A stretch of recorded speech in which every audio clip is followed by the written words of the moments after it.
வணக்கம். மழை நீரின் கம்பி அறுந்து விழுந்தது. 3 பாம்புகள் தன்னுயிர் கொடுத்து மக்களை காப்பாற்றியது. சென்னையில் பரபரப்பு. மழைக்காலம் வருவதை வரவேற்க சென்னை மற்றும் புறநகர் பகுதிகளில் பல்வேறு இடங்களிலும் அவ்வப்பொழுது மழை பெய்து வருகின்றன. சாலையில் தாழ்வான பகுதிகளில் மழை நீர் தேங்கி உள்ளது.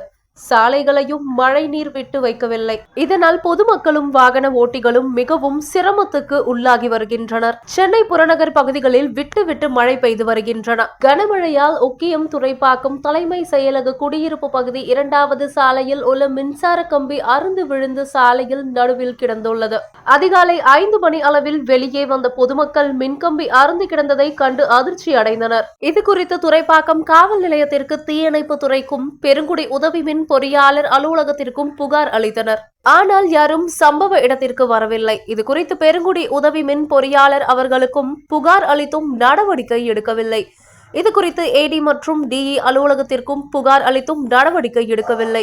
இதை அறிந்த முன்னாள் மின் ஊழியர் ராஜாஜி உடனடியாக பெருங்குடி மின்துறை அலுவலகத்திற்கு நேரில் சென்று தகவல் கொடுத்தார். அதன் பெயரில் மின்சார மின் ஊழியர்கள் வந்து அறுந்து கிடந்த மின் கம்பியை சரி செய்ய ஆயத்தியமானார்கள். அப்போது அங்கு தேங்கிய மழை நீரில் 3 பாம்புகள் இறந்து கிடந்ததை கண்டனர்.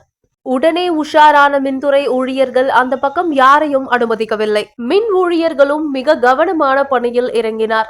அவர்களோ அல்லது பொதுமக்களோ அவசரப்பட்டு இறங்கி இருந்தால் உயிர் சேதம் கூட ஆகி இருக்கக்கூடும். மின்சாரம் தாக்கி இறந்து கிடந்த அந்த 3 பாம்புகளால் பெரும் உயிர் சேதம் ஆகி இருப்பது தவிர்க்கப்பட்டது. இல்லை என்றால் பல உயிர்கள் போயிருக்கும் என பொதுமக்கள் வேதனையோடு கூறுகின்றனர்.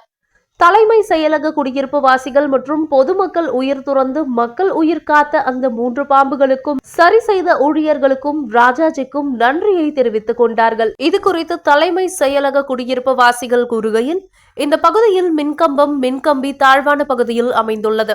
அதே போல சாலைகளில் மரங்களை அதிக அளவில் உள்ளது. அதை சரி செய்ய வேண்டும் என்று கேட்டுக்கொண்டார்கள். மேலும் பெருங்குடி மின்சார வாரிய அலுவலகத்தில் புகார் அளித்தும் நடவடிக்கை எடுக்காத அதிகாரிகள் மீது நடவடிக்கை எடுக்க வேண்டும் என்று தமிழக அரசையும் உயர் மின்சார அதிகாரியிடம் நடவடிக்கை எடுக்க வேண்டும் என்று கேட்டுக்கொண்டுள்ளனர்.